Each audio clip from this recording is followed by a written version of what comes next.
ಆಕಾಶವಾಣಿ ಕಲಬುರಗಿ.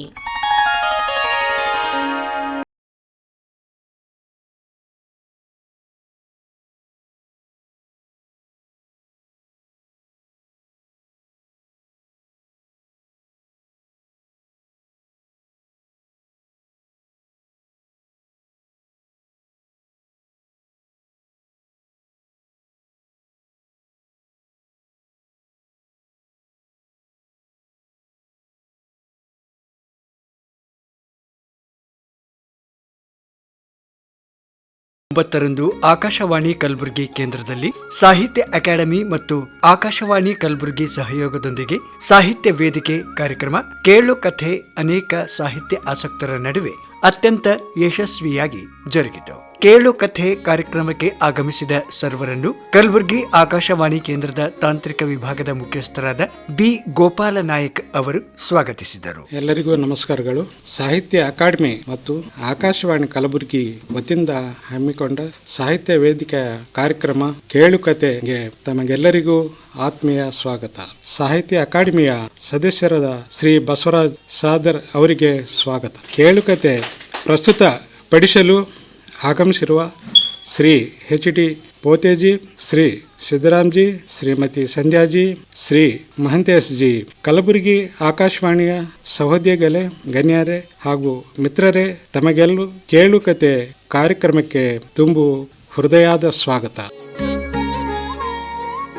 ಬಳಿಕ ಸಾಹಿತ್ಯ ಅಕಾಡೆಮಿಯ ಸಾಮಾನ್ಯ ಸಲಹಾ ಸಮಿತಿಯ ಸದಸ್ಯರಾದ ಬಸವರಾಜ್ ಸಾದರ್ ಅವರು ಪ್ರಾಸ್ತಾವಿಕವಾಗಿ ಮಾತನಾಡಿದರು. ಕಲಬುರಗಿಯ ನನ್ನ ಎಲ್ಲ ಬಂಧುಗಳಿಗೆ ಮೊದಲು ಹಣೆ ಹಚ್ಚಿ ನಮಸ್ಕಾರ ಮಾಡ್ತಾರೆ. ಕಾರಣ ಇಷ್ಟೇ, ಇದು ನಾನು ಹುಟ್ಟಿ ಬೆಳೆದ ಊರಿನಕ್ಕಿಂತ ಹೆಚ್ಚಾಗಿ ಇದು ನನ್ನನ್ನು ಬೆಳೆಸಿದ ಊರು ಅನ್ನೋ ಕಾರಣಕ್ಕಾಗಿ ಹೇಳ್ತಾ ಇದ್ದೀನಿ. ದೆಹಲಿಯ ಕೇಂದ್ರ ಸಾಹಿತ್ಯ ಅಕಾಡೆಮಿ ಇವಾಗ 71 ವರ್ಷದ ತಾರುಣ್ಯ. ಅದಕ್ಕೆ 71 ವರ್ಷಗಳ ಪರ್ಯಂತ ನಮ್ಮ ಸಂವಿಧಾನ ಅಂಗೀಕರಿಸಿದ 24 ಭಾಷೆಗಳ ಸಾಹಿತ್ಯ, 24 ಭಾಷೆಗಳ ಉಪಭಾಷೆಗಳು ಮತ್ತು ಪ್ರಾದೇಶಿಕವಾದ ಕೆಲವು ಬುಡಕಟ್ಟು ಭಾಷೆಗಳು, ಟ್ರಾನ್ಸ್ಜೆಂಡರ್ಸು, ಅಂಗವಿಕಲರು, ವಿಕಲಾಂಗರು ಇವರ ಸಾಹಿತ್ಯವನ್ನು ಕುರಿತಾಗಿ ನಿರಂತರವಾಗಿ ಕಾರ್ಯಕ್ರಮಗಳನ್ನು ಪ್ರಸಾರ ಮಾಡ್ತಾ ಇದೆ. ಪ್ರತಿ ವರ್ಷ ಅಕಾಡೆಮಿಯಿಂದ 500 ಪುಸ್ತಕಗಳು ಪ್ರಕಟ ಆಗ್ತಾ ಇದೆ. ಬಹುಶಃ ಜಗತ್ತಿನ ಇತಿಹಾಸದಲ್ಲೇ ಇದು ದಾಖಲೆ ಆಗುವಂಥದ್ದು. 500 ಪುಸ್ತಕಗಳು ಪ್ರಕಟ ಆಗ್ತವೆ.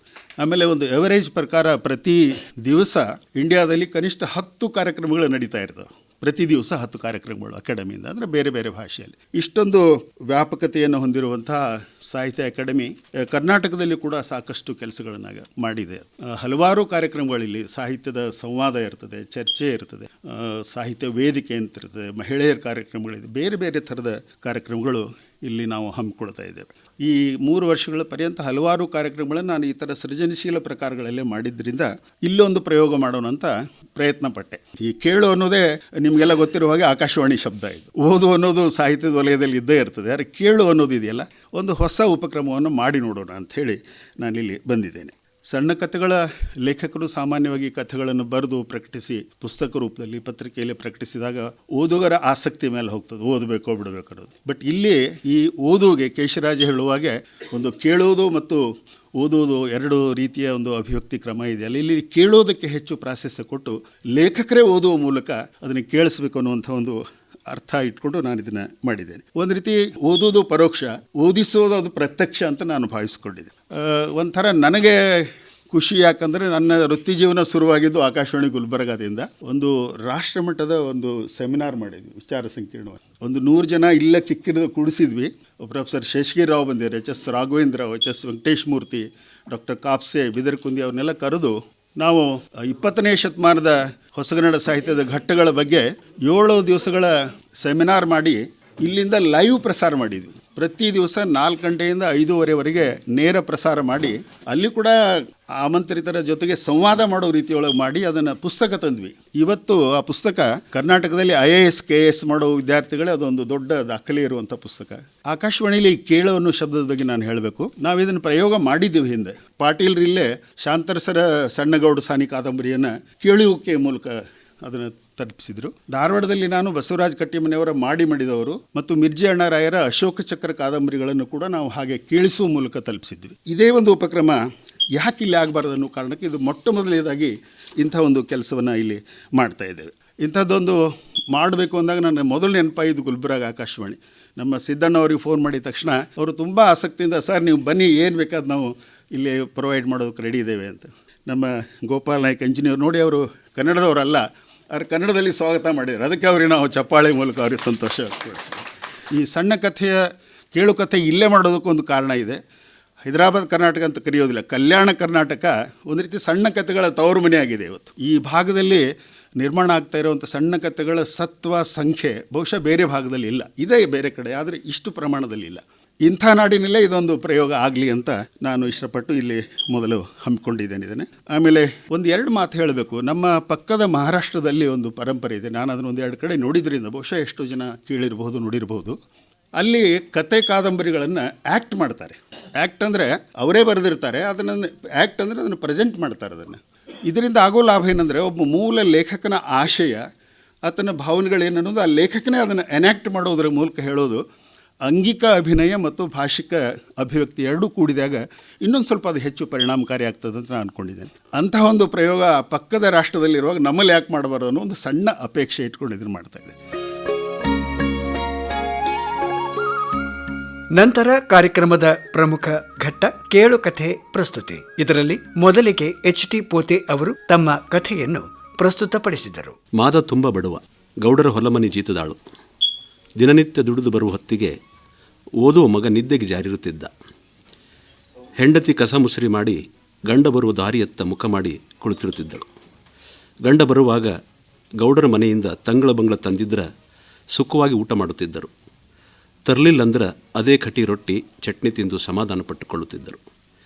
ಇವರಿಗೆ ಹಿಂದೂ ಇಲ್ಲ, ಮುಂದೂ ಇಲ್ಲ. ಹಿಂದು ಮುಂದು ಅದೇನಿದ್ರೂ ಮಾದನಿಗೆ ಹೆಂಡತಿ ಮಗ, ಹೆಂಡತಿ ಮಗನಿಗೆ ಮಾದ ಮಾತ್ರ. ಎಂದಿನಂತೆ ಮಾದ ಕೈಕಾಲು ಮುಖ ತೊಳ್ಕೊಂಡು ಗುಡಿಸಲು ಸೇರಿದ್ದ. ಏನ್ರಿ ಇದು, 4 ಕತ್ತಿ ವಯಸ್ಸಾತು, ನಮ್ಮ ಮನೆಗೆ ಬೆಳಕು ಬರಲಿಲ್ಲ. ಗೌಡ್ರ ಮಾತು ಕೇಳಾರ್ದವರು ವಯರ್ ಹಾಕ್ಕೊಂಡು ಕರೆಂಟ್ ಹಚ್ಕೊಂಡಾರ. ಸದಾ ಗೌಡ್ರ ಮಾತು ಕೇಳ್ಕೊಂಡಿದ್ದರೂ ನಮಗೆ ಯಾವ ಅನುಕೂಲ ಇಲ್ಲದ ಹೋತು. ಮಗ ಓದುವಾಗ ಅವ್ವ ನಾವ್ಯಾವಾಗ ಲೈಟ್ ತಗೊಳ್ಳೋದು, ಚಿಮಣಿ ಬೆಳಕು ಢಾಳಾಗಿಲ್ಲ, ಓದ್ಲಿಕ್ಕೆ ಆಗೋಲ್ದು ಎಂದು ಕೇಳ್ತಾನೆ. ನೀ ಅಲ್ಲಿಂದ ಇಲ್ಲಿ ತನಕ ಗೌಡ್ರು ಚಾಕ್ರಿ ಮಾಡ್ಕೊಂಡ ಬಂದು, ಆದರೂ ನಮ್ಮ ಗುಡಿಸಲು ಹೋಗಿ ಮಣ್ಣಿನ ಗಾಡಿ ಮನಿನೂ ಆಗಲಿಲ್ಲ. ಇನ್ನು ನಮ್ಮ ಮನೆಗೆ ಕರೆಂಟ್ ಬೆಳಕಿನ ಭಾಗ್ಯ ಎಲ್ಲಿಂದ ಬರಬೇಕು ಎಂದು ಮಾದವ್ವ ಗಂಡನೆದುರಿಗೆ ಗೊಣಗಿದಳು. ಹೆಂಡತಿ ಮಾತು ಕೇಳಿದ ಮಾದ ಮಲಗಿದ್ದ ಮಗನ ಮುಖ ಚಿಮಣಿಯ ಮಿಣುಕು ಮಿಣುಕು ಬೆಳಕಿನಲ್ಲಿ ನೋಡಿ ಮೈ ಮೇಲೆ ಕೈ ಆಡಿಸಿದ. ಮಗ ಕೇರಿ ಮಕ್ಕಳಂತೆ ಗಟ್ಟಿಮುಟ್ಟು ಇರಲಿಲ್ಲ. ಕಣ್ಣು ಸ್ವಲ್ಪ ಮಂದಾಗಿದ್ದವು. ದವಾಖಾನೆಗೆ ತೋರಿಸುವ ತಾಕತ್ತು ಇರಲಿಲ್ಲ. ಇದನ್ನೆಲ್ಲ ನೆನೆದ ಮಾದ ಒಳಗೊಳಗ ಮರಗಿದ. ಹೊಟ್ಯಾನ ಸಿಟ್ಟು ರಟ್ಟಾಗಿಲ್ದಂಗಾಗಿತ್ತು ಅವನ ಪಾಡು. ಆದರೂ ಏನು ಮಾಡುವಂಗಿರಲಿಲ್ಲ. ಹಂಗ ಮಲಗಿದ್ರೆ ಹೊಟ್ಟೆ ಕೇಳಬೇಕಲ್ಲ. ಇದ್ದಿದ್ದು ತಿಂದು ಇಬ್ಬರು ಎಂದಿನಂತೆ ನಿದ್ರೆಗೆ ಜಾರಿದರು. ಬೆಳಗಾತು. ಮಾದ ಎಂದಿನಂತೆ ಗೌಡ್ರ ಹೊಲಗೆಲಸಕ್ಕೆ ತೊಡಗಿಕೊಂಡ. ಹೊತ್ತು ಹೊಳತಂದ್ರೆ ಗೌಡ್ರ ಮನೆ ಕಡೆ ನಡೀತಿದ್ದ. ಅಂಗಳ ಕಸಾಗಿಸ ಹೊಡೆದು ಕಣಕಿ ಕೊಯ್ದು ದನಕರುಗಳಿಗೆ ಮೇವು ಹಾಕಿ ಮುಸ್ಸಂಜೆ ಹೊತ್ತಿಗೆ ಲೈಟು ಯೂಟು ಆನ್ ಮಾಡಿ ಹೊರಡುವಷ್ಟರಲ್ಲಿ ಸೂರ್ಯ ತಾಯಿ ಹೊಟ್ಟೆ ಸೇರುತ್ತಿದ್ದ. ಇದು ಅವನ ನಿತ್ಯದ ಕಾಯಕ. ದಿನದಂತೆ ಮಾದ ಉತ್ಸಾಹದಿಂದಿರಲಿಲ್ಲ. ಕೊಂಚ ಸಪ್ಪೆಯಾಗಿದ್ದ. ಆದರೂ ಕೆಲಸೆಲ್ಲ ಮಾಡಿ ಮುಗಿಸಿದ್ದ. ಸಹಜವಾಗಿ ಎತ್ತಿನ ಕೊಟ್ಟಿಗೆ 4 ಮೂಲೆಗಳತ್ತ ಕಣ್ಣಾಡಿಸಿದ. ಲೈಟ್ ಬೆಳಕಿನಲ್ಲಿ ಮೂಲೆಯಲ್ಲಿದ್ದ ಗಲೀಜಾದ ಕಂದೀಲು ಕಾಣಿಸ್ತು.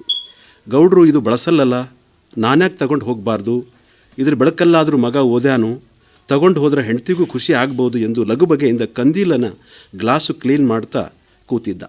ಗೌಡತಿ ತಲಬಾಗಿಲಿಂದ ಹೊರ ಬಂದವಳ, ಏ ಮಾದ ಏನು ಮಾಡ್ತಿದ್ದಿ, ಮನೆಗೆ ಹೋಗಿಲ್ಲೇನೋ ಎಂದು ಕೇಳಿದಳು. ಏನಿಲ್ರಿ ಅವ್ವ, ಕಂದೀಲು ಹಸನು ಮಾಡಕತ್ತೀನಿ ರೀ. ಎದಕ್ಕದು ಈ ಕರೆಂಟ್ ಬಂದದಲ್ಲ, ಅದಕ್ಕೆ ತಿಕ್ಕಿ ಏನು ಮಾಡ್ತಿ? ಅದಕ್ಕೆ ರೀ ನೀವು ಬಳಸಲ್ಲಲ್ರಿ. ಹ್ಞೂ ಅಂದ್ರೆ ಇದು ನಾನು ತಗೊಂಡು ಹೋಗ್ತೀನಿ ರೀ ಎಂದು ಸಣ್ಣಗೆ ಗುನುಗಿದ. ಅವ್ವರೇ ಅವ್ವ, ಬಾಡ್ಕೋ, ಹಳೆ ಬಾಡ್ಕೋ, ನಿನಗೆ ಹಿಂಗೆ ಬಿಟ್ಟರೆ ಎಲ್ಲನೂ ಕೇಳ್ತಿ, ನಡಿ ಹೋಗು, ಸಿಗಿಸಲ್ಲಿ ಕಂದೀಲು ಮೂಲ್ಯಾಗ ಎಂದು ಗದರಿದ್ದಕ್ಕೆ ಚಿಗುರಿದ ಮಾದನ ಸಣ್ಣ ಆಸೆಗೆ ನೀರೆಚ್ಚದ ಕಾತು. ಕಂದೀಲು ನೋಡಿದಾಗಿನ ಖುಷಿ ಗೌಡತಿ ಹೀನಾಯವಾಗಿ ಮುಲಾಜಿಲ್ಲದ ಬೈದದ್ದು ಕೇಳಿದಾಗ ಒಂದಣೆಯಷ್ಟು ಖುಷಿ ಅವನಲ್ಲಿ ಉಳಿಯಲಿಲ್ಲ.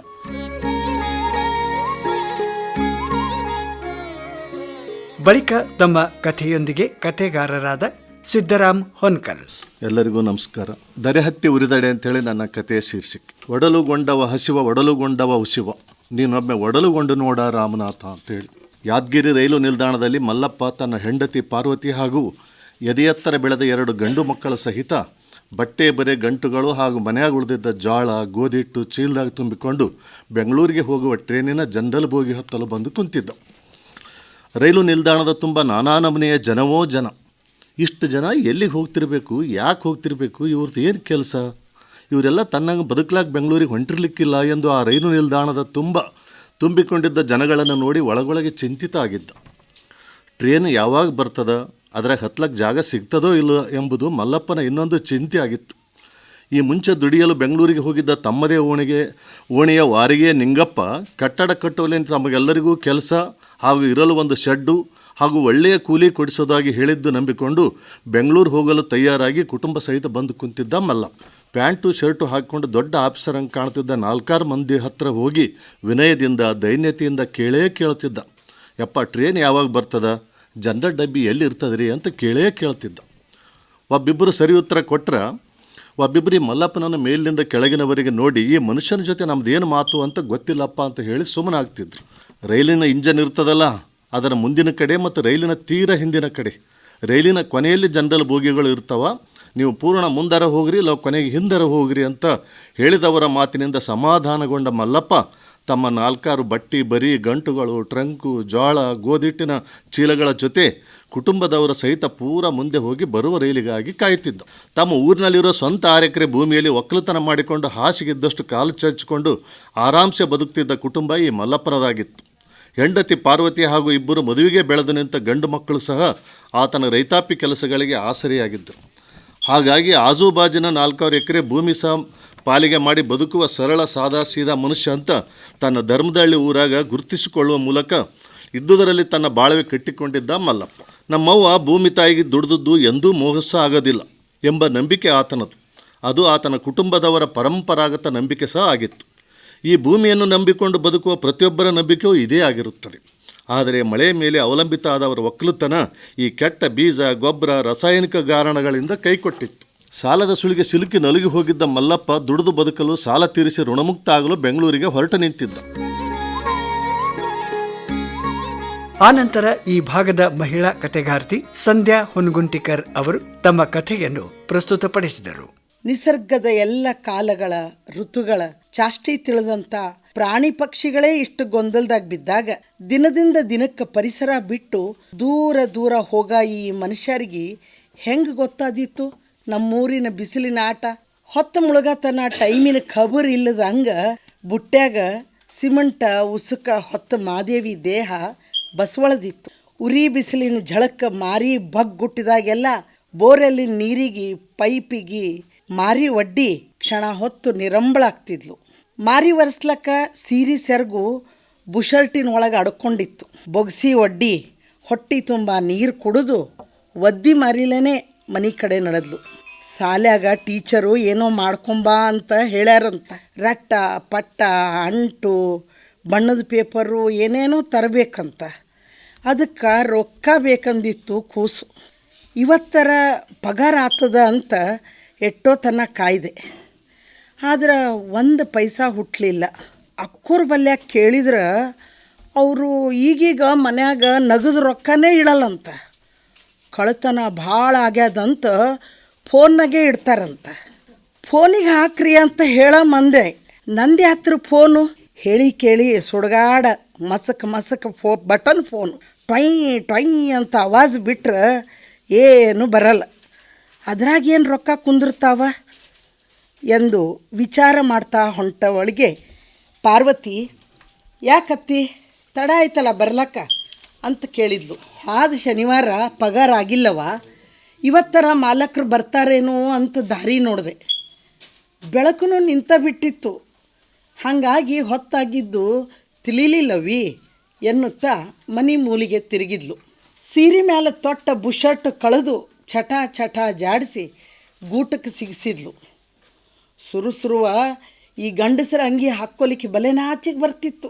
ಒಮ್ಮೆ ತಂಗಿ ಗಿರಿಜವ್ವ ನೈಟಿ ತಂದು ಎಕ್ಕ ಹಾಕ್ಕೋ ಆರಾಮಿರ್ತದ ಅಂದಿದ್ಲು. ಇದೇನ ಸನ್ಯಾಸಿಗಳ ಕಪನಿ ಇದ್ದಂಗದ, ಇದೆಲ್ಲ ನಾವಲ್ಲವ ಅಂತ ಬೈದು ಕೂಡಿಸಿದ್ದೆ. ಆದರೆ ಈಗ ದುಡಿಲಕ್ಕೆ ನಿಂತ ಮ್ಯಾಲ ಸಿಮೆಂಟ ಉಸುಕ ಹಾರಿ ಧೂಳಿಗೆ ಮಾರಿನೇ ಕೋನ ಹತ್ತಲ್ಲ. ಇನ್ನು ಸೀರಿಗತಿ ಏನಾಗಲಿಕ್ಕಿಲ್ಲ. ಕಾರ್ಯಕ್ರಮದಲ್ಲಿ ಕಥೆಗಾರರಾದ ಮಹಾಂತೇಶ್ ನವಲ್ಕಲ್ ಅವರ ಕಥೆ ಮೂಡಿ ಬಂದದ್ದು ಹೀಗೆ. ಕಥೆಯ ಹೆಸರು ದೇವಾನಾಂ ಪ್ರಿಯ ನಾಗವತ್ತ.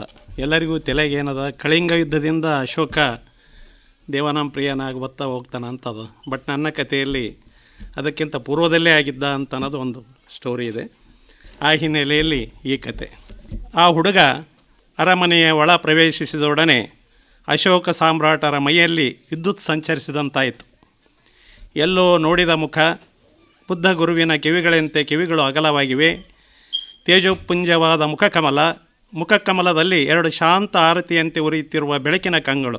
ಈ ಭರತಖಂಡದ ಒಡೆಯನಿಗೆ 2 ಕೈಗಳ ಮುಗಿದು ತಮ್ಮ ಆತಿಥ್ಯಕ್ಕೆ ಏನು ಬೇಕು ಎಂದು ಆ ಬಾಲಕನೆದುರು ನಿಂತಿದ್ದರು.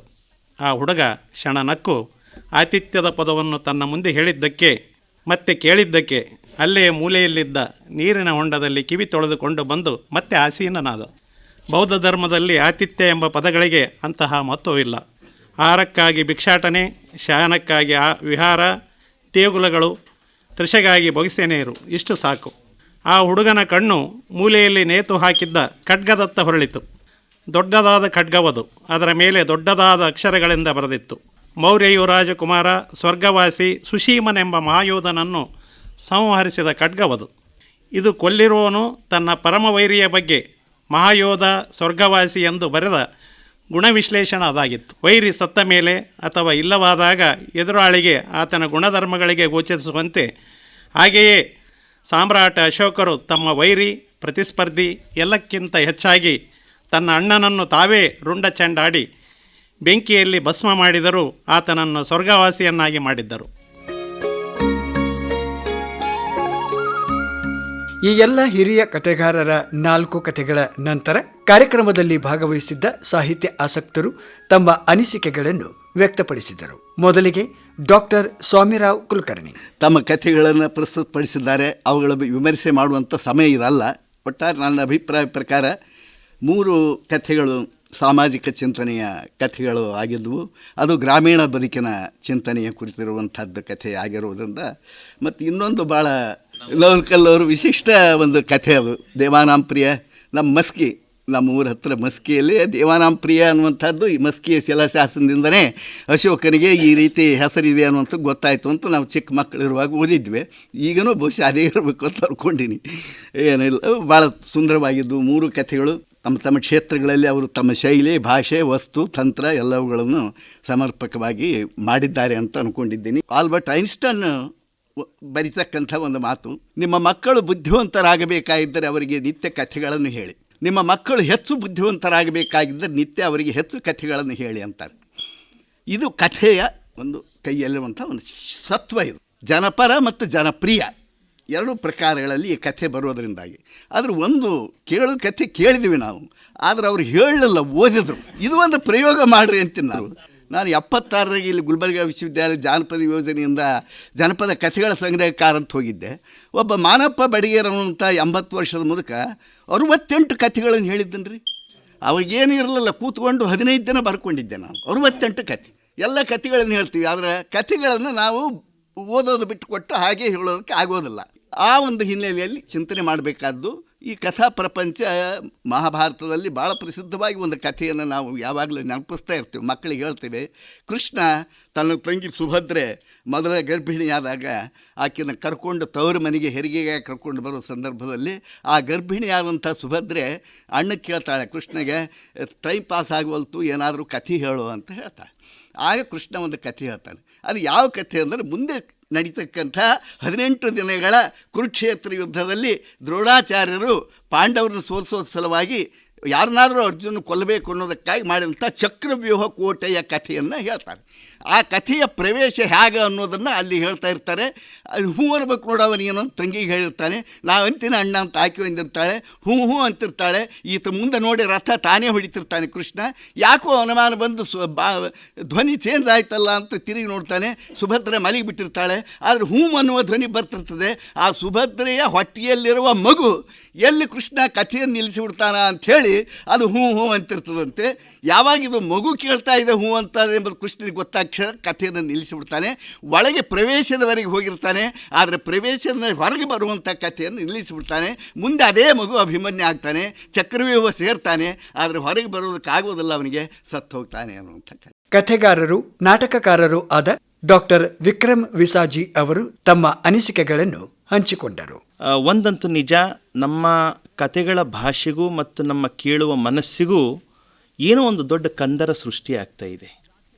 ಅದು ಯಾಕೆ ಆಗ್ತಾ ಇದೆ ಅನ್ನುವಂಥದ್ದು ಸ್ವಲ್ಪ ವಿಚಾರ ಮಾಡಬೇಕಾದಂಥ ಸಂಗತಿ ಅದು. ಆಮೇಲೆ ಈಗ 3 ವಾಸ್ತವವಾದಿ ಕಥೆಗಳೇ ಇದ್ವು. ನಮ್ಮ ಸಂಧ್ಯಾ ಹೊನಗುಂಟಿಕರ್ ಮೇಡಮ್ ಅವ್ರದ್ದು, ಸಿದ್ದರಾಮ್ ಹೊನ್ಕಲ್ ಅವ್ರದ್ದು ಮತ್ತು ಪೋತೆ ಸರ್ ಅವ್ರದ್ದು. ಒಂದು ಐತಿಹಾಸಿಕ ವಸ್ತುವನ್ನಿಟ್ಕೊಂಡು ಮಹಾಂತೇಶ್ ನವಲ್ಕಲ್ ಅವರು ಕಥೆಯನ್ನು ಹೇಳಿದರು. ಆಮೇಲೆ ಒಂದೊಂದು ಸಲ ಏನಾಗ್ತದೆ, ಭಾಳ ಒಳ್ಳೆಯ ಕಥೆಗಳನ್ನು ಕೂಡ ಕೆಲವೊಂದು ಸಲ ಸರಿಯಾಗಿ ಮಂಡಿಸ್ಲಿಕ್ಕೆ ಆಗೋದಿಲ್ಲ. ಒಂದೊಂದು ಸಲ ಭಾಳ ಕೆಟ್ಟ ಕಥೆಗಳನ್ನು ಭಾಳ ಅದ್ಭುತವಾಗಿ ಮಂಡಿಸಬಹುದು. ಅದು ಮಂಡಿಸುವ ಒಂದು ಕಲೆ ಮೇಲೆ ಹೋಗಿಬಿಡ್ತದೆ. ಎಷ್ಟು ಸಲ ಕಲೆ, ಅದು ಒಂದು ಆರ್ಟ್, ಅದೊಂದು ಆರ್ಟು. ಬಹುಶಃ ಆರ್ಟು ಯಾವಾಗ ಬರ್ತದೆ ಅಂತಂದರೆ, ಬಹುಶಃ ಕಥೆಗಳೊಳಗೂ ಕೂಡ ನಮಗೆ ಗೊತ್ತಿರಲಾರ್ದಂಥ ಒಂದು ಅಪರಿಚಿತ ಜಗತ್ತು ಇತ್ತು ಅಂತಂದರೆ ಅದು ಓದುಗರನ್ನು ಕೂಡ ಬೇರೆ ಬೇರೆ ಕಡೆ ಕರೆದುಕೊಂಡು ಹೋಗ್ತದೆ. ತಿಳಿದೇ ಇರುವಂಥ ಒಂದು ಯಾವುದೋ ಒಂದು ಲೋಕ ನಮ್ಮ ಕಣ್ಣೆದುರಿಗೆ ಬರ್ತಾ ಇದೆ ಅಂದಾಗ ಮನಸ್ಸು ಒಂದು ಸ್ವಲ್ಪ ಕುತೂಹಲದಿಂದ ಆ ಕಡೆ ಕೆರಳುತ್ತದೆ ಅಂಥೇಳಿ ನಾನು ಅಂದ್ಕೊಂಡಿದ್ದೇನೆ. ಪತ್ರಕರ್ತರು ಹಾಗೂ ರಂಗಕರ್ಮಿಗಳು ಆದ ಪ್ರಭಾಕರ್ ಜೋಶಿ ಅವರ ಅನಿಸಿಕೆ ಹೀಗಿತ್ತು. ನಾವು ನಮ್ಮ ಬೌದ್ಧಿಕ ತಾಕತ್ತನ್ನು ಅಧ್ಯಯನದ ಶೈಲಿ ಹಿನ್ನೊಳಗೆ ಏನೇನೋ ಹೇಳ್ಕೊತ ಹೋಗ್ತೀವಿ. ಕತೆ ಹೇಳಬೇಕು, ಕಥೆಯ ನೆಪದಲ್ಲಿ ಕಥಾಹಂದರ ಸೃಷ್ಟಿ ಮಾಡಿ ಎಲ್ಲೆಲ್ಲೋ ತೊಗೊಂಡೋಗಿ ಕತೆ ಒಳಗೆ ಹೋಗ್ಲಾರ್ದಂಗೆ ಆಗಿಬಿಡ್ತದೆ. ನಾವು ಭಾಳಷ್ಟು ಅದು ಓದೋದು ಬೇರೆ. ಯಾಕೆ ಓದೋದಂದರೆ ಬಲವಂತವಾಗಿ ಅಲ್ಲ, ಅದು ನಮ್ಮ ಏಕಾಂತದೊಳಗೆ ಓದ್ತೀವಿ. ಅಲ್ಲಿ ಕತೆಗಾರ ಇರ್ತಾನೆ, ಕತೆ ಇರ್ತದೆ, ಓದುಗ ಇರ್ತಾನೆ ಅಷ್ಟೇ. ಇಲ್ಲಿ ಹಂಗಿಲ್ಲಲ್ಲ, ಯಾವ್ಯಾವ ಮನಸ್ಥಿತಿ ಒಳಗೆ ಬಂದು ಕೂತಿರ್ತೀವಿ, ಇನ್ಯಾವುದೋ ಫೋನ್ ಡಿಸ್ಟರ್ಬ್ ಆಗ್ತಿರ್ತದೆ, ಅಥವಾ ಅವರು ಕತೆ ವಾಚನೆ ಮಾಡಬೇಕಾದ್ರೆ ಅವ್ರ ಶೈಲಿಗಳಿಗೆ ಗಮನಿಸ್ತಿರ್ತೀವಿ, ಕತೆ ಕಡೆಗೆ ಸ್ವಲ್ಪ ಡೈವರ್ಟ್ ಆಗ್ತದೆ. ಇವೆಲ್ಲ ಹಿನ್ನೆಲೆಗಳಿಗೂ ಕೂಡ ಒಂದು 4 ಕತೆಗಳನ್ನು ಕೇಳಲಿಕ್ಕೆ ನಾವು ಅವಕಾಶ ಮಾಡಿಕೊಟ್ರಲ್ಲ, ಅದಕ್ಕಾಗಿ ಧನ್ಯವಾದಗಳು ಹೇಳಿ ನಾನು ಮಾತು ಮುಗಿಸ್ತೀನಿ. ಆಕಾಶವಾಣಿ ದೂರದರ್ಶನದ ನಿವೃತ್ತ ನಿರ್ದೇಶಕರಾದ MB ಪಾಟೀಲ್ ಅವರು ತಮ್ಮ ಅನಿಸಿಕೆಗಳಲ್ಲಿ, ಇಲ್ಲಿ ಒಂದು ಸವಾಲು ಏನಂದರೆ, ಒಬ್ಬ ಕಥೆಗಾರ ಒಬ್ಬ ಬ್ರಾಡ್ಕಾಸ್ಟರ್ನು ಹೌದಾ, ಒಬ್ಬ ಬ್ರಾಡ್ಕಾಸ್ಟರ್ನು ಆಗುವ ಚಾಲೆಂಜ್ ಏನು ಅನ್ನುವ ಪ್ರಯೋಗ ಇದು. ನನಗನ್ನಿಸ್ತದೆ ಬಹುಶಃ ಭಾಳ ಒಳ್ಳೆ ಕಥೆಗಳಿವೆಲ್ಲ. ಪ್ರತಿ ಕಥೆ ಕೇಳುವಾಗ, ನವಲ್ಕಲ್ ಅವ್ರ ಕಥೆ ಕೇಳುವಾಗ ನಾನು 6 ವರ್ಷ ರಾಯಚೂರಲ್ಲಿದ್ದವನು ಅಲ್ಲೇ ಇದ್ದಂಗೆ ಆಯಿತು. ಪೋತೆಯವರ ಕಥೆ ಕೇಳುವಾಗ ಎಲ್ಲ ಇದು ಕಣ್ಣೆದರಿಗೆ ಬಂದಂಗಾಯ್ತು. ಒಂದು ಥರದ ಚಿತ್ರಗಳನ್ನು ನಮಗೆ ಶ್ರವ್ಯ ಸಂಸ್ಕಾರ ತಂದು ಕೊಡ್ತಾರೆ. ಕಥೆಗಾರ ಹೇಳುವ ಕಥೆಯ ಜೊತೆಗೆ ನಮ್ಮ ವೈಯಕ್ತಿಕವಾದಂಥ ಕಲ್ಪನೆಗಳು, ಅನುಭವಗಳು ಅದರ ಜೊತೆಗೆ ಸೇರಿ ಅವನ ಕತೆ ಜೊತೆಗೆ ನಮ್ಮದೇ ಆದಂಥ ಮತ್ತೊಂದು ಕತೆ ಹುಟ್ಟುಕೊಳ್ತದೆ. ಇದು ಶ್ರವ್ಯ ಸಂಸ್ಕೃತಿಗೆ, ಸಂವಹನ ಕ್ರಿಯೆಗಿರ್ತಕ್ಕಂಥ ಬಹಳ ದೊಡ್ಡ ಸಾಮರ್ಥ್ಯ. ಮತ್ತೋರ್ವ ಸಾಹಿತ್ಯ ಆಸಕ್ತರಾದ ಲಕ್ಷ್ಮೀ ಶಂಕರ ಜೋಶಿ ಅವರು ತಮ್ಮ ಅನಿಸಿಕೆ ವ್ಯಕ್ತಪಡಿಸಿದರು. ಸಂಧ್ಯಾ ಅವ್ರ ಕಥೆ ಕೇಳಿದಾಗ ನನಗೆ ಅತ್ತೆ ನಾನು ಅಂದ್ರೆ ಒಂದು ಕಥೆ ಹೇಳಬೇಕಾದ್ರೆ ಅದರಲ್ಲಿ ಗುಯಿ ಗುಯಿ ಅಂತಿರ್ಬೇಕು ನಾವು. ಈಗ ನಮ್ಮಮ್ಮಗೆ ನಾನು ಸಣ್ಣಕ್ಕೆದ ಕೇಳ್ತಿದ್ದೆ, ಅಮ್ಮ ನಾನು ಹೆಂಗೆ ಹುಟ್ಟಿದೆ ಅನ್ನೋದು. ಅಂದ್ರೆ ಎಷ್ಟು ಚಂದ ಹೇಳ್ತಿದ್ಲಿಕ್ಕೆ. ಅವತ್ತು ರಾತ್ರಿಗಿತ್ತು, ನನಗಿದು ಎದ್ದು ಬಿಟ್ಟಿದ್ದು, ಬ್ಯಾನ್ ಎದ್ದಿತ್ತು, ಯಾರೂ ಇದ್ದಿದ್ದಿಲ್ಲ, ರೋಡ್ನಾಗ ಆಟೋದಾಗ ಹೊಂಟಿದ್ದೆ ಅಂದ್ರೆ ಹೀಗೆಲ್ಲ ನಮ್ಮಮ್ಮ ಇಲ್ಲಿಗ. ಆದ್ರೆ ಅಕ್ಕಿ ಹೇಳಿದಂಥ ದೃಶ್ಯಗಳು ಆಮೇಲೆ ನಮ್ಮ ತಂಗಿ ಕೇಳ್ತಿದ್ಲು. ಅಂದ್ರೆ ಇದು ಏನದಲ್ಲ, ಕತೆ ಹೇಳೋ ಸ್ಟೈಲ್ ಅದು ಎಲ್ಲರಿಗೂ ಸಿದ್ಧಿಸುವಂಥದ್ದಲ್ಲ. ಈಗ ಒಂದು ಮಕ್ಕಳ ಹತ್ರ ಕೂತ್ಕೊಂಡು ನಮ್ಗೆ ಮಾತಾಡ್ಲಿಕ್ಕೆ ಸಹಿತ ನಮಗೆ ಪುರ್ಸೋತಿಲ್ಲ. ಆಮೇಲೆ ಯಾರಾದರೂ ವಿಸ್ತಾರವಾಗಿ ಲಗ್ನಕ್ಕೆ ಹೋಗೋದು ಸುದ್ದಿ ಹೇಳಿದ್ರೆ ಏನು ಹೇಳೋದು ಹೇಳಿ ಮುಗಿಸ್ಬಿಡು ಅಂತೀವಿ ನಾವು. ಅಂದ್ರೆ ಅಂಥದ್ದು ಇದನ್ನು ಅಂದ್ರೆ ಅಷ್ಟು ತಾಳ್ಮೆ ಇಲ್ಲ. ಇವತ್ತು ನಾವು ಎಲ್ಲ 4 ಕಥೆಗಳನ್ನು ಕೇಳಿದ್ವಿ ಎಲ್ಲರೂ ಕೂಡಿ. ಸಾದರ್ ಸರ್ ಮಾಡಿದಂಥ ಈ ಪ್ರಯೋಗ ಭಾಳ ಯಶಸ್ವಿಯಾಗಿದೆ ಅಂತ ಅಂದ್ಕೊಂಡಿನಿ. ಮತ್ತು ಆಕಾಶವಾಣಿಯವರು ಈ ಕಾರ್ಯಕ್ರಮ ಆಯೋಜನೆ ಮಾಡಿದ್ದಕ್ಕೆ ನಾವೆಲ್ಲರೂ ಸೇರಿವಿ, ಎಲ್ಲ ಕಥೆಗಳನ್ನ ಕೇಳಿದ್ವಿ.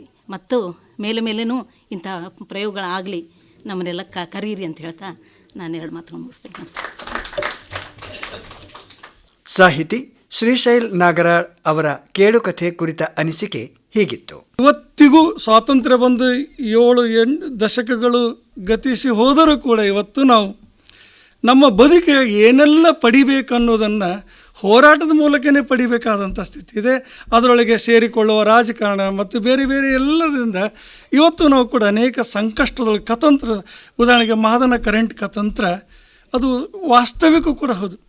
ಇವತ್ತಿಗೂ ಒಬ್ಬ ನಿಮ್ನ ವರ್ಗದ ಜನ ಒಳ್ಳೆ ಬಟ್ಟೆ ಹಾಕಿಕೊಂಡ್ರೆ, ಒಳ್ಳೆ ಸಂಭ್ರಮಿಸಿದರೆ ಅಸೂಯೆ ಪಡ್ತಕ್ಕಂಥ ಒಂದು ಸ್ಥಿತಿ ಒಳಗೆ ಒಂದು ಕಥೆಯೊಳಗೆ ಒಂದು ರೂಪಕ ಕರೆಂಟ್ ಕಥಾಂತರ ಅನ್ನೋದು ಒಂದು ರೂಪಕವಾಗಿ ಅದು ಇಡೀ ದಲಿತ ಅಸ್ಮಿತೆ, ಒಂದು ಬದುಕಿನ ಒಂದು ದೈನ್ಯತೆ, ಒಂದು ಬದುಕಿನ ಸಂಕಷ್ಟಗಳನ್ನು ತೆರೆದಿಡುವಂಥದ್ದು ಆ ಕಥೆಯನ್ನು ಹೇಳಿಕೊಟ್ರೆ. ಮತ್ತು ನೋಡಿರಿ, ಈಗ ಅದು ಈ ವಲಸೆ ಕೃಷಿಕರು ನಮ್ಮ ಭೂಮಿಯನ್ನು ಒಕ್ಕಲೆಬ್ಬಿಸಿ ಭೂಮಿ ಮಾಲೀಕರನ್ನೇ ಕೂಲಿಕಾರನಾಗಿ ಮಾಡುವಂಥ ಒಂದು ದಾರುಣ ಸ್ಥಿತಿ ಈ ಕಲ್ಯಾಣ ಕರ್ನಾಟಕದೊಳಗೆ ನಿರ್ಮಾಣ ಆಗಿರೋದನ್ನು ಮತ್ತು ಗುಳೆ ಹೋಗುವಂಥ ಸಂದರ್ಭದೊಳಗೆ ಬದುಕು ಏನೆಲ್ಲ ಸಂಕಷ್ಟಗಳಿಗೆ ಸಂಕಷ್ಟ ಅನುಭವಿಸಬೇಕಾದಂಥ ಒಂದು ಹಿನ್ನೆಲೆಯ ಕಥೆಯನ್ನು ಹೊನ್ಕಲ್ ಸರ್ ಅವರು ಕೂಡ ಇಲ್ಲಿ ಪ್ರಸ್ತುತಪಡಿಸಿದ್ರು. ಮೂರನೇ ಕತೆ ನನಗೂ ಕಣ್ಣಾಲಿಯಲ್ಲಿ ಒಂದಿಷ್ಟು ಹನಿಗೂಡಿಸಿದಂಥ ಕತೆ ಮೇಡಮ್ ಅವರು ಹೇಳಿದಂಥ ಕತೆ. ಪತ್ರಕರ್ತರು ಹಾಗೂ ಆಕಾಶವಾಣಿ ಕೇಂದ್ರದ ನಿವೃತ್ತ ಕಾರ್ಯಕ್ರಮ ಮುಖ್ಯಸ್ಥರಾದ ಡಾಕ್ಟರ್ ಸದಾನಂದ ಪೆರ್ಲಾ ಅವರು ತಮ್ಮ ಅನಿಸಿಕೆ ವ್ಯಕ್ತಪಡಿಸಿದ್ದು ಹೀಗೆ. ಆಕಾಶವಾಣಿ ಇಂಥ ಮೌಲಿಕವಾದಂಥ ಕೆಲಸಗಳನ್ನು ಮಾಡಿದಂಥ ಸಾದರ್ ಅವರು ಮಾಡಿದವರು ಕಾದಂಬರಿ ಓದನ್ನು ಇಲ್ಲಿ ಪ್ರಾರಂಭ ಮಾಡಿದಾಗ ದೊಡ್ಡ ಅದ್ಭುತವಾದಂಥ ಸಂಚಲನವನ್ನೇ ಮೂಡಿತ್ತು. ಆಮೇಲೆ ಎಂ ಬಿ ಪಾಟೀಲರು ಕಾಗೆ ಮುಟ್ಟಿತು ಮುಂತಾದ ಕಾದಂಬರಿಗಳನ್ನು ಓದುವ ಮೂಲಕ, ಕಥೆಗಳನ್ನು ಮಂಡಿಸುವುದರ ಮೂಲಕ ಕೇಳುವ ಸಂಸ್ಕೃತಿಯನ್ನು ಹೆಚ್ಚು ಮಾಡಿದರು. ನನಗೆ ಗೀತಾ ನಾಗಭೂಷಣ್ ಅವರ ಒಂದು ಮಾತು ಇಲ್ಲಿ ನೆನಪಾಗ್ತಾ ಇದೆ. ಅವರು ಕೇಂದ್ರ ಸಾಹಿತ್ಯ ಅಕಾಡೆಮಿ ಪ್ರಶಸ್ತಿ ಬಂದಾಗ ಅಥವಾ ಅಖಿಲ ಭಾರತ ಕನ್ನಡ ಸಾಹಿತ್ಯ ಸಮ್ಮೇಳನದ ಅಧ್ಯಕ್ಷರಾದಾಗ ಒಂದು ಮಾತನ್ನು ಹೇಳಿದರು.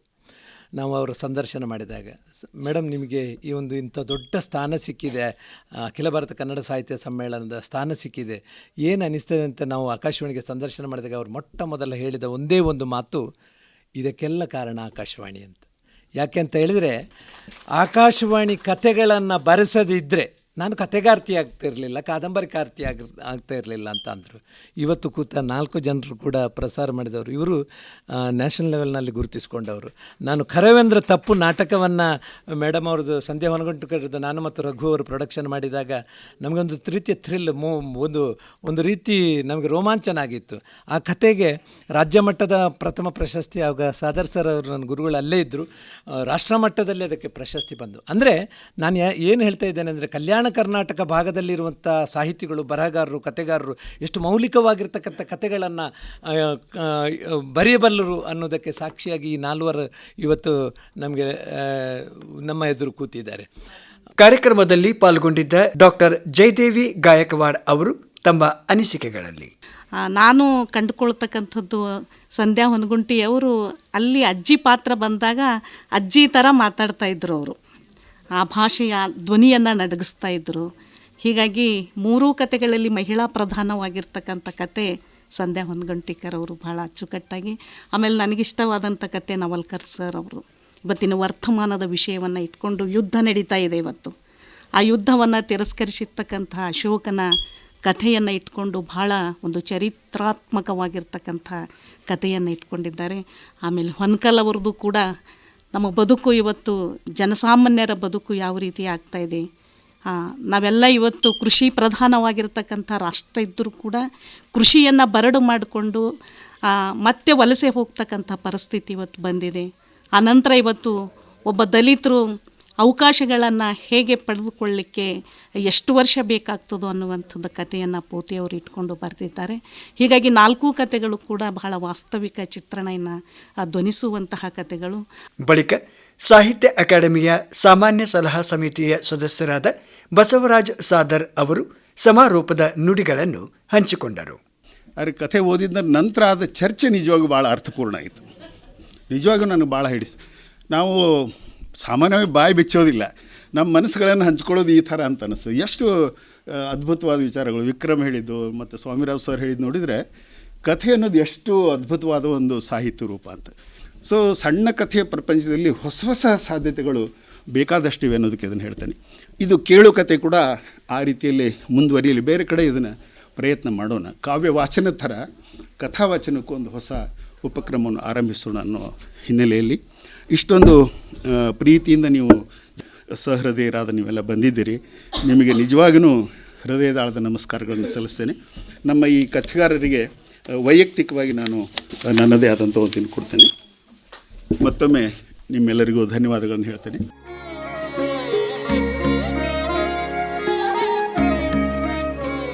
ಕಾರ್ಯಕ್ರಮದ ಕೊನೆಯಲ್ಲಿ ಕಲಬುರಗಿ ಆಕಾಶವಾಣಿ ಕೇಂದ್ರದ ಕಾರ್ಯಕ್ರಮ ಮುಖ್ಯಸ್ಥರಾದ ಬಿ ಸಿದ್ದಣ್ಣ ಅವರು ಕಾರ್ಯಕ್ರಮಕ್ಕೆ ಆಗಮಿಸಿದ ಸರ್ವರನ್ನು ವಂದಿಸಿದರು. ಕಾರ್ಯಕ್ರಮದ ನಿರೂಪಣೆಯನ್ನು ನೀರಜಾ ಕಾರಟಗಿ ಅವರು ವಹಿಸಿಕೊಂಡಿದ್ದರು.